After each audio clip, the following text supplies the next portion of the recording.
Hello guys, welcome back to Blooming Minds Academy. I am your teacher and your friend Akhil Jain. First of all guys, I would like to thank you for showing so much support and love to my channel. Please supporting me like this only. It gives me a lot of motivation to create such a good content for you. Today we have come up with another important topic of class 12th. The topic is from the chapter of not-for-profit organization and it is subscriptions. So what is subscriptions? Let's understand. So guys, what is subscription? Subscription होता क्या है? Subscription is the amount paid by the members of a not-for-profit organization periodically to keep their membership alive. मतलब जब हम किसी not for profit organisation जैसे किसी sports complex वगैरह की मेंबरशिप लेते हैं तो हमको पीरियोडिकली अपनी मेंबरशिप को अलाइव रखने के लिए पेमेंट करनी पड़ती है. जनरली ये पीरियड 1 ईयर का होता है. जैसे अगर आप कोई स्पोर्ट्स कॉम्प्लेक्स ज्वाइन करते हैं तो they take the membership fees और सब्सक्रिप्शंस फॉर 1 ईयर. और आजकल तो आपको नेटफ्लिक्स वगैरह के लिए भी 1 साल का सब्सक्रिप्शन देना पड़ता है. It is a source of income for not for profit organisation. ये मेजर सोर्स है इनकम का और ये एक रेवेन्यू रिसीट है. So it comes in income and expenditure account. और अक्रूवल बेसिस पे जब हम अकाउंटिंग करते हैं तो उसका मेन कॉन्सेप्ट क्या होता है कि we have to take all the income for the period in the income side of income and expenditure account whether it has been received और नॉट. प्रॉब्लम्स क्या आती हैं? प्रॉब्लम्स इस केस में ये आती हैं कि आपको सब्सक्रिप्शन का सिर्फ उस साल का अमाउंट जितना आपको ड्यू है, जितना मिलना चाहिए था, वो निकालना होता है. उस केस में कभी कभी आपको कुछ अमाउंट नहीं मिला होता है, कुछ अमाउंट नेक्स्ट ईयर्स का ही इस साल मिल चुका होता है और कुछ अमाउंट पिछले साल का जो पेंडिंग था वो इस साल मिल रहा होता है. तो ये सब चीज़ें मिला के क्वेश्चन आता है. कुछ बच्चों को वो क्वेश्चन कॉम्प्लिकेट लगता है.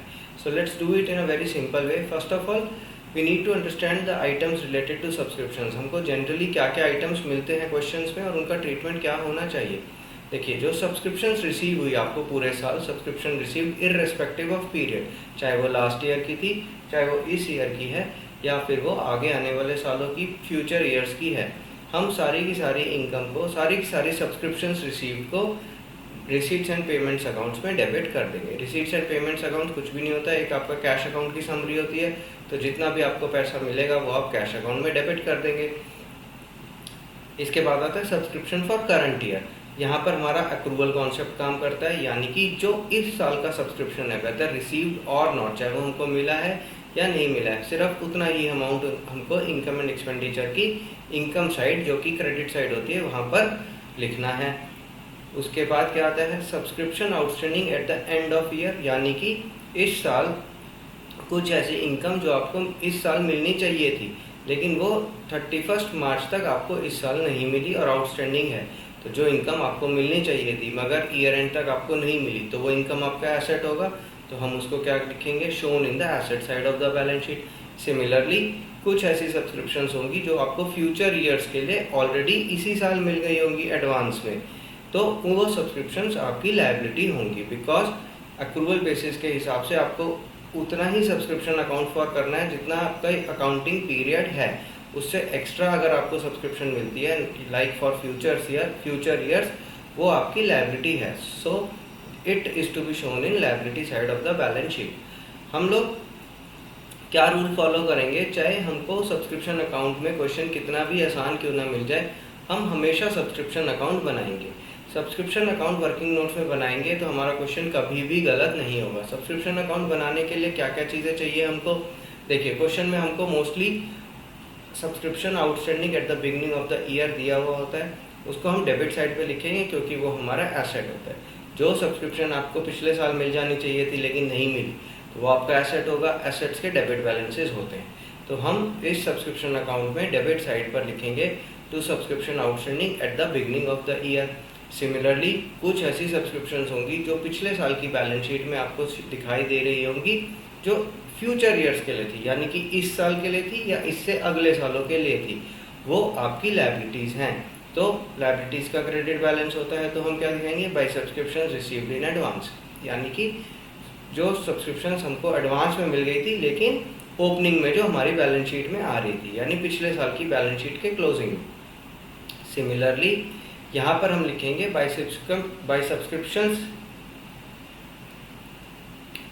सिमिलरली यहाँ पर हम लिखेंगे by subscriptions received during the year, यानी कि रिसीट्स एंड पेमेंट अकाउंट में से ये अमाउंट आएगा और ये amount irrespective of the years होगा, यानी कि टोटल अमाउंट आपको जिस भी साल के लिए मिला ड्यूरिंग दिस फाइनेंशियल ईयर, चाहे वो लास्ट ईयर के लिए मिला जो यहाँ पर 2000 पेंडिंग थे इनमें से मिला, चाहे वो आपको इस साल के लिए मिला जो मिलना चाहिए था, या फिर नेक्स्ट ईयर्स के लिए मिला, वो अमाउंट हम यहाँ पर टोटल लिखेंगे। और जो सब्सक्रिप्शंस हमको इस साल मिलनी रह गई, जो बाई सब्सक्रिप्शंस आउटस्टैंडिंग जो इस साल की थी लेकिन मिली नहीं, या हो सकता है इस 2000 में से भी आपको सिर्फ अभी 1800 रुपीज़ मिले हो तो 2000 ये भी पेंडिंग हो, तो जितना भी सब्सक्रिप्शन आपका ईयर एंड पे पेंडिंग है वो आप इस सब्सक्रिप्शन अकाउंट के क्रेडिट साइड पे लिखेंगे। ये होगा आपका बाय बैलेंस कैरिड डाउन, ये आपका असेट बैलेंस है, राइट। यही balance next year debit side पे कैरी फॉरवर्ड होता है, जैसा कि हमने यहाँ पर किया था। सिमिलरली जो सब्सक्रिप्शंस आपको नेक्स्ट ईयर्स के लिए मिल गए हैं उनको आप अपने डेबिट साइड पर नोट करेंगे इस अकाउंट के, यानी कि वो सब्सक्रिप्शंस आपकी लायबिलिटीज़ हैं।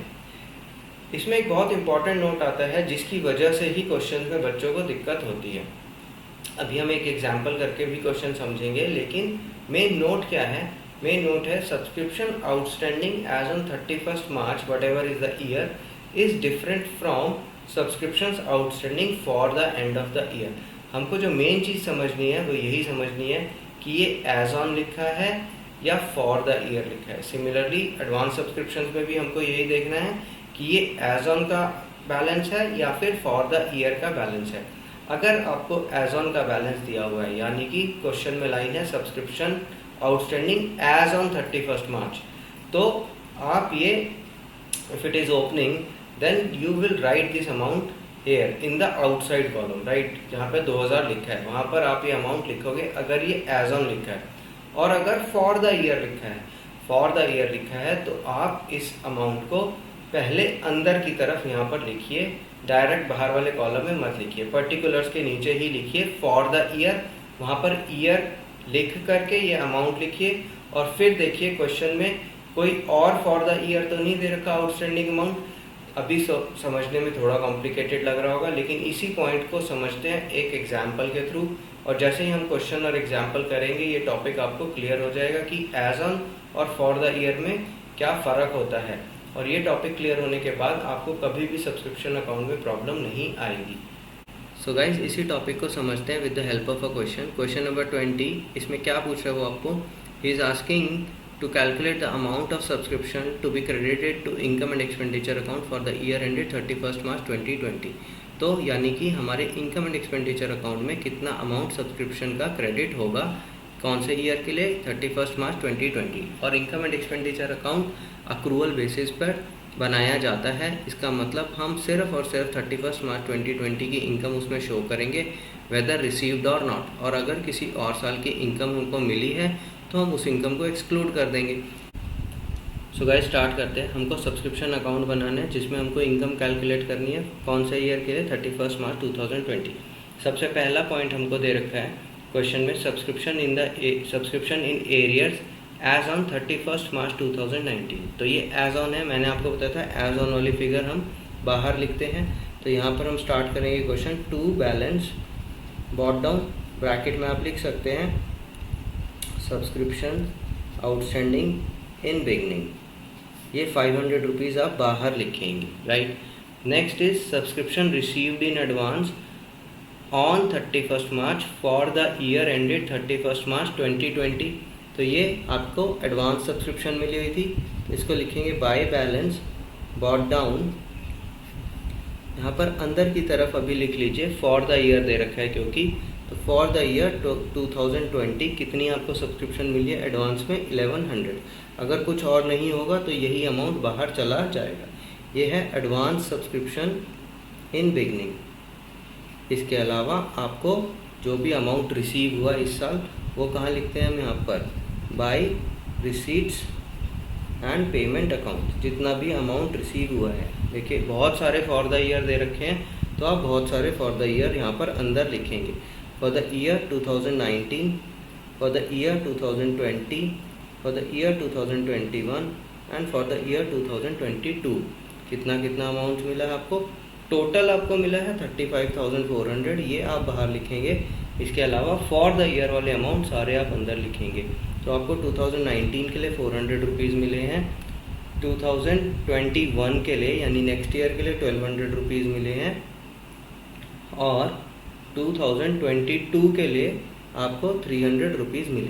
तो टोटल आपको कितने मिले? 1200 प्लस 300 प्लस 400, ये टोटल तो आपको मिले 1900 रुपीज़, जो अलग सालों के लिए मिले हैं। इनमें से अगर 35,400 में से 1900 रुपीज़ को माइनस कर देंगे तो आपको मिलेगा कि आपको इस साल के लिए कितने पैसे मिले हैं। सो जो 2020 के लिए आपको मिले हैं वो मिले हैं 33,500 रुपीज़। ओके, फर्दर बोलते हैं क्वेश्चन में, सब्सक्रिप्शन आउटस्टैंडिंग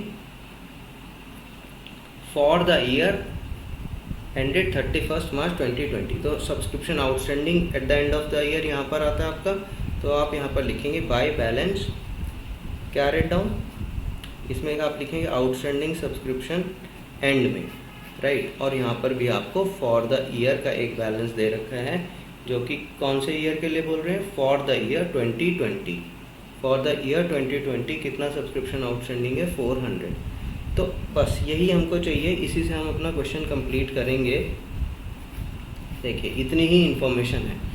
तो इतनी ही जब इन्फॉर्मेशन है तो सबसे पहले देखिए कि आपने एक फिगर ये अंदर लिखी थी, इसके अलावा और भी कुछ नहीं दे रखा क्वेश्चन में, तो यही फिगर बाहर चली जाएगी। यानी कि आपको 1100 रुपीज़ 2020 के पिछले साल में ही मिल गए थे। यहाँ पर आप कर चुके सब कुछ। यहाँ पर देखिए आपके ओपनिंग बैलेंस कितना था? 2019 का बैलेंस था ये। 2019 में आपका आउटस्टैंडिंग सब्सक्रिप्शन था 500 रुपीज़, यानी कि आपको मिलने थे। देखिए मिले कितने इस साल? 400। तो 2019 में आपका जो अभी भी आउटस्टैंडिंग है 2019 का अमाउंट वो कितना है? 500 माइनस 400 इज 100। तो जो टोटल आपका आउटस्टैंडिंग होगा इस दिन वो आएगा 500। देखा आपने, अगर आपको एज ऑन फिगर दे रखी है तो आप उसको बाहर लिखेंगे, और अगर आपको फॉर द ईयर फिगर दे रखी है तो आप उसको अंदर लिखेंगे। यहाँ पर हमको क्वेश्चन में लिखा हुआ था subscription outstanding for the year 31 मार्च 2020। बस बच्चे यही गलती करते हैं, इस 400 को बाहर लिख देते हैं, उसके बाद उनका क्वेश्चन अटक जाता है, राइट।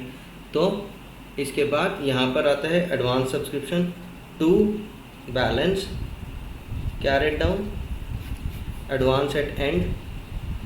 ये आपको मिला है कुछ एडवांस सब्सक्रिप्शन अगले सालों के लिए? जी हाँ, मिला है 2021 के लिए ये, और 2022 के लिए ये। 2021 एंड 2022 के लिए 1200 एंड 300।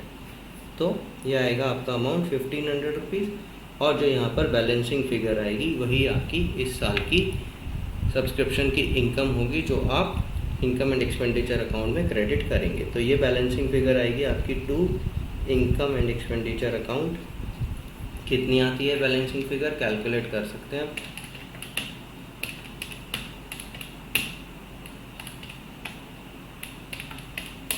ये आती है आपकी 35,000 रुपीज़। इसको हम वैसे भी कैलकुलेट करा, ये तो हमने बैलेंसिंग फिगर निकाली, मगर हम अपने क्वेश्चन को वेरीफाई कर सकते हैं। आप इस साइड से खुद ही निकाल लीजिए 2020 की कितनी इनकम्स आती है।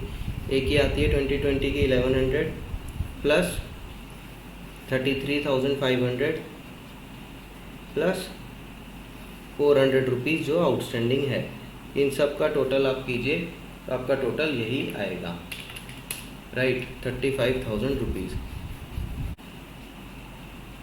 सो आई होप आप लोगों को ये टॉपिक समझ में आया होगा, ये क्वेश्चन समझ में आया होगा, एज ऑन और फॉर द ईयर का फ़र्क समझ में आया होगा।